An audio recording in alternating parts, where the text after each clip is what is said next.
बहुत अच्छा आर्टिकल है जो कि न्यूज़पेपर में आया है के अंदर एक्सपीरियंशियल लर्निंग के बारे में। तो आपने कई बार बात करी है, अगर आप पढ़ाते हो, पढ़ाना चाहते हो, अगर आप घर में भी पढ़ाना चाहते हो, ट्यूशन पढ़ाना चाहते हो, कहीं भी कुछ भी अगर टीचिंग करना चाहते हो, अगर आपका पैशन है, आप स्कूल कॉलेज खोलना चाहते हो, तो आपको इसके बारे में पता होना चाहिए।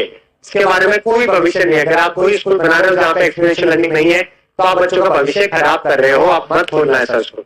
आप पूरी सोसाइटी को खराब ही करोगे, अच्छा नहीं करोगे, क्योंकि वही आप रटवाओगे उन बच्चों को, रटवा रटवा के उनका दिमाग जो है वो खत्म कर जाओगे। इससे बढ़िया है कि अगर वो आपके पास 15 साल स्कूल में पढ़ेंगे, अगर 5 साल कोई काम सीख लेंगे ना, तो वो ज्यादा आगे निकल जाएंगे काम सीख कर। समझ गए? चाहे कौन सा भी काम हो, ज्यादा पैसे कमा लेंगे। तो यहाँ पे पूरा आर्टिकल जो है बताएगा कि कैसे बच्चे इफेक्टिवली सीख सकते हैं अगर हम एक्सपीरियंशियल लर्निंग के ब्याज के ऊपर बच्चों को सिखाने की चालू करें। तो आज हमारे सबसे बड़ी एजुकेशन सिस्टम की प्रॉब्लम क्या है कि ये एग्जाम सेंट्रिक है। सिर्फ इस सवाल, सिर्फ चाहे पेरेंट हो, चाहे फिर आपके दोस्त हो, चाहे फिर आपके टीचर्स हो, प्रिंसिपल हो, स्कूल वाले हो, अड़ोसी पड़ोसी हो, सबको इससे मतलब है एग्जाम में नंबर कितने आए हैं। अब आपको समझ में आया है या नहीं आया है, इससे कोई फर्क नहीं पड़ता। अगले साल आप भूल जाओगे, वापस नए एप्लीकेशन चालू करोगे, फिर याद करोगे, नंबर ले आओगे, फिर भूल जाओगे। कोई जिंदगी में वैल्यू। आप सोचिए, आपने 12 साल 15 साल स्कूल में पढ़ाई करी, 15 साल आपने पढ़ाई करी, आपने क्या सीखा?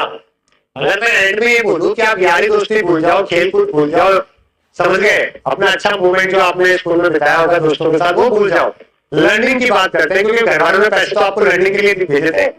आपको स्कूल को पैसे क्यों देते? 15-20 हजार रुपए भी फीस मानते हैं। तो आप सोचिए 15 साल में कितनी फीस चली गई है, और आपका टाइम की तरह चला गया है। पूरे दिन का 1/3 टाइम आपका स्कूल को गया है। आपको उसने क्या सिखाया जो आपकी जिंदगी में काम है? आप मुझे 3 ऐसी चीजें बता दीजिए, आपको याद ही नहीं होगी।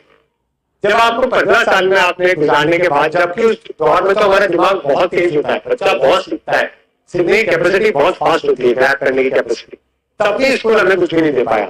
ऐसे स्कूल बर्बाद तो कर रहे हैं भविष्य, और वहीं पर दूसरे देशों के अंदर स्कूल अच्छे हो रहे हैं तो वो आगे बढ़ रहे हैं। ठीक है, कोई लेना देना नहीं है किस्मत का, भगवान का। आप बच्चों को कैसे ग्रूम करते हो? चाइना के पास इतने मेडल क्यों है ओलंपिक में? 5 साल से वो बच्चों को सिखाते हैं। ठीक है, यूएस में साइंटिफिक टेम्परामेंट इतना खतरनाक क्यों है? सारी कंपनी वहां पे, क्योंकि उनका वो बचपन से आउटलुक वैसा है, सोचने समझने का तरीका वैसा है। हमारे यहाँ पे दिमाग लगाने वाले काम को मुश्किल माना जाता है, वहां पे उनको चाहिए दिमाग लगाने वाला काम। वो बोलते हैं ये काम तो आसान है, यही तो करना है, वरना फिर फर्क क्या है? और हमारे यहाँ पे लोग बचते हैं। सरकारी नौकरी की तैयारी क्यों कर रहे हैं? ज्यादातर लोग इसलिए कर रहे हैं क्योंकि वो बचना चाहते हैं मेहनत से। ठीक है, वरना अपॉर्चुनिटी प्राइवेट सेक्टर में बहुत तगड़ी है, बहुत ज्यादा है। अगर आपका कोई और ऑब्जेक्टिव है सरकारी नौकरी का, तो समझ में आता है, कोई दिक्कत नहीं है।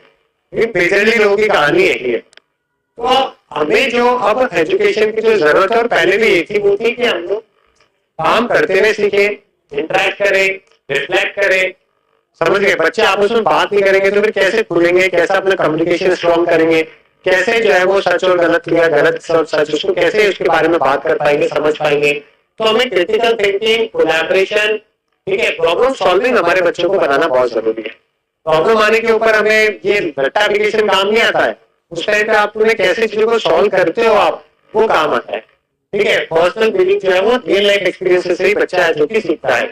करंट सिस्टम जो है वो बहुत ज्यादा एग्जाम सेंट्रिक है, जो कि लोअर ऑर्डर थिंकिंग स्किल है जो कि बनाता है।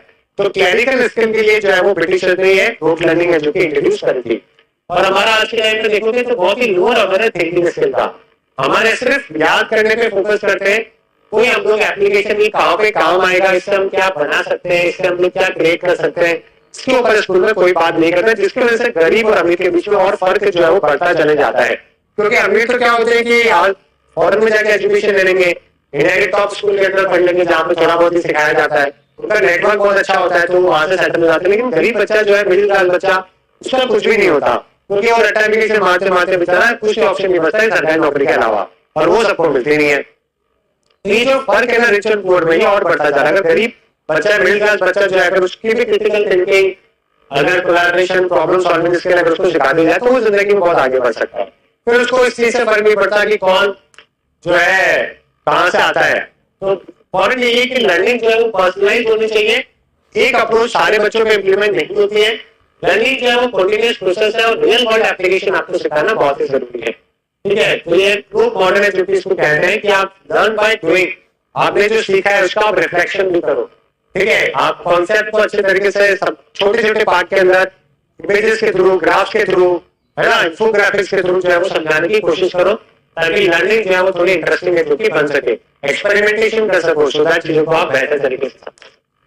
ठीक है, चलिए, तो हमें क्या करना चाहिए, हमेशा इंक्वायरी बेस्ड लर्निंग होनी चाहिए। यानी कि अगर कोई चीज हमें दुविधा लेके आती है, कोई सवाल बहुत सारे ऐसे होते हैं जो कि दुविधा क्रिएट करते हैं, तो हमें इंक्वायरी करनी चाहिए। सामने जो टीचर है वो इतना केपेबल होना चाहिए कि आपके इन प्रॉब्लम को सॉल्व कर सके और आपको एक सही आंसर दे सके। अगर नहीं दे तो टाइम ले और फिर वो पढ़ के आए, जान के आए, समझ के आए, फिर आपकी प्रॉब्लम को सॉल्व करे।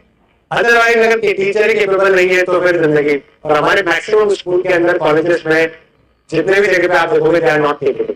सबसे पहला जो फंडामेंटल है कि क्या आप केपेबल हो किसी को पढ़ाने के लिए, तो सिर्फ ये कंटेंट के ऊपर बेस्ड नहीं होता है, आपकी लर्निंग के ऊपर बेस्ड होता है कि आपने कितनी बुक्स पढ़ी है, आपकी क्या लर्निंग रही है, किससे आपने सीखा है, तब जाके आप एक अच्छे टीचर है जो कि प्रोजेक्ट बेस्ड लर्निंग है जो कि होनी चाहिए। ठीक है, फील्ड विजिट करवाना, डिस्कशन करवाना, बाहर लेके जाना। चलिए, ऑलराइट, तो इसके लिए क्या टाइम की जरूरत पड़ती है, टीचर ट्रेनिंग की जरूरत पड़ती है, स्पेस की जरूरत पड़ती है, रिसोर्सेज की जरूरत पड़ती है, और ये सारे हमारे स्कूलों के अंदर अवेलेबल नहीं, जबकि ये तो काम था स्कूलों को जो है ये सारी सुविधाएं जो कि अवेलेबल करवाने की। ऑलराइट, तो हमें बच्चों को इंडिपेंडेंटली सोचना, कॉन्सेप्ट जो है उनकी फील्ड के हिसाब से, उनके थॉट के हिसाब से सिखाना, नॉलेज को कैसे हम लोग लॉन्ग टर्म तक रिटेन कर सकते हैं, पास ऑन कर सकते हैं, कैसे इमोशनली और सोशली अवेयर हो सकते हैं, ये सारी चीजें जो कि हमें बच्चों को सिखानी चाहिए। ठीक है, ताकि बैलेंस और इफेक्टिव एजुकेशन है जो कि हो सके। हमारे देश में जो फादर ऑफ एक्सपीरियंशियल लर्निंग माने जाते हैं वो बिरजू पटेल को माना जाता है। गांधी जी इनको फादर ऑफ एजुकेशन कह के गए थे, और उन्होंने सरकारी स्कूल में किस तरीके से जबरदस्त ट्रांसफॉर्मेशन लेके आए थे, वो काम जो है वो बिरजू पटेल के द्वारा दिग्विजय स्वप्न नाम की जो ये किताब है इसके अंदर बताया गया। छोटी सी पतली सी किताब है, जो भी आप में से टीचर बनना चाहता है मैं आपको फर्स्ट रिकमेंड है जो कि इसको, ठीक है, जरूर पढ़िएगा, बहुत अच्छी है और आप उसको इम्प्लीमेंट भी कर सकते हैं।